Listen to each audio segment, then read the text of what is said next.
So we're located really at the edge of the Hollywood district. It kind of starts edging into Rose City Park, and so they kind of overlap here a little bit. And I chose this neighborhood just because we were looking for a unique space. We happen to be next to a coffee roaster and a high-end bakery, and so it's kind of a triple threat right on this street. And that's really hard to beat. And just the fact that it's an old building. We have the original fir floors that we refinished. It just made for a great location and a starting point for launching Pitch Dark. So I first got into chocolate when I was 14, and I actually called up what I thought was one of the best restaurants at the time, which was Outwaters, and it's now Portland City Grill. And I called them up, asked to speak with the chef, and really invited myself to come down for a night and check out the operation because I wanted to be a chef. When I came down, they invited me down to work in the kitchen or in the pastry department. And I didn't know a whole lot about pastries at the time, so I kind of felt attracted toward pastry just to learn a little more about it.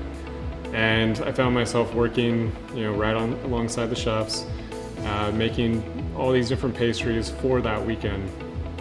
And they threw me in the mix and had me tempering chocolate. And I had no idea what tempering chocolate was.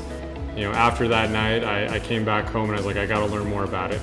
And so I started just researching on my own, learning about different varietals, different origins, what's the difference between one chocolate and another. I started buying inexpensive chocolate molds and kind of took off from there. Right now, this is our only retail outlet. So it's kind of, we have a little retail counter up front and then all of our production in the back. And so the idea is that customers can come in and get something a little unique and different that you can't find elsewhere, but then at the same time learn about how chocolate is made. And we have confections here and our chocolate bars, which is a growing line of confection bars based on, it's a growing line of chocolate bars based on different origins, different varietals, and it's just always expanding. In the confections, we don't really offer those elsewhere yet. There's going to be a handful of places that will sell those, and so that's kind of the unique draw for people to come in here. The chocolate bars we sell at about 34 locations around Portland right now, and we'll probably be in a few hundred early next year. We source cacao from around the world, predominantly right now from Central and South America, from Nicaragua and Ecuador. We also do a direct sourcing from Fiji, which is where I did my grad school field work. And we also have beans coming in from Madagascar. So one thing that we love to do is have people come down to our shop and really showcase how all these different chocolates taste different. Showcasing the different colors of each based on the varietal of beans, starting out ones that have a little more traditional flavor profile, finishing onto more bright fruity notes, taking up to a higher percentage chocolate in the 80% range, and then finishing with our Fiji, which has that smoky finish. So the different bars we have right now is we have 6 right now, and it's ever expanding. We'll actually have 12 by the end of November. And they're all based on different varietals, different flavor profiles, different origins, and we'll have actually 2 different inclusion bars. And so we partnered with Jacobsen Salt Company and have created a Pinot Noir infused sea salt chocolate bar that we sprinkle the salt onto the bar. And it gives us very vibrant pink hue to the outer layer of the chocolate. And they pair very well together in the sense that if you taste the salt on its own, you don't actually pick up the Pinot Noir notes.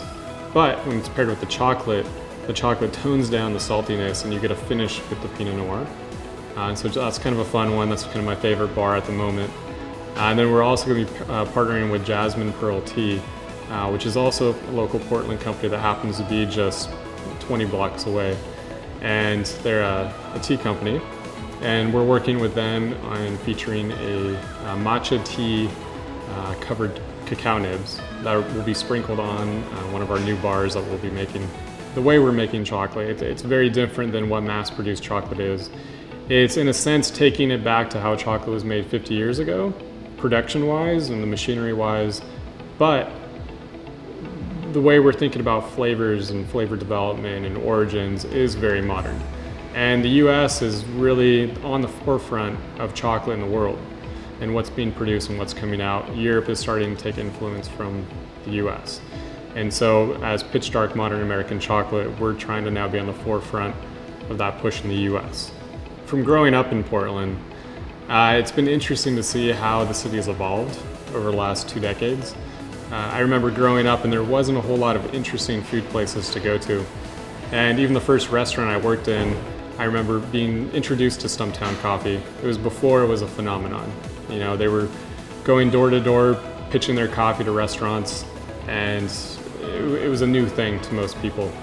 And I see that happening now with chocolate. And so chocolate's probably about 10 years behind coffee as far as consumers becoming aware that there are different varietals out there. There's different flavor profiles. And Portland has become very aware on food and wanting to buy local.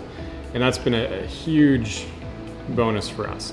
It's allowed us really in 8 months to open our doors, gain attraction within the city and become known for chocolate.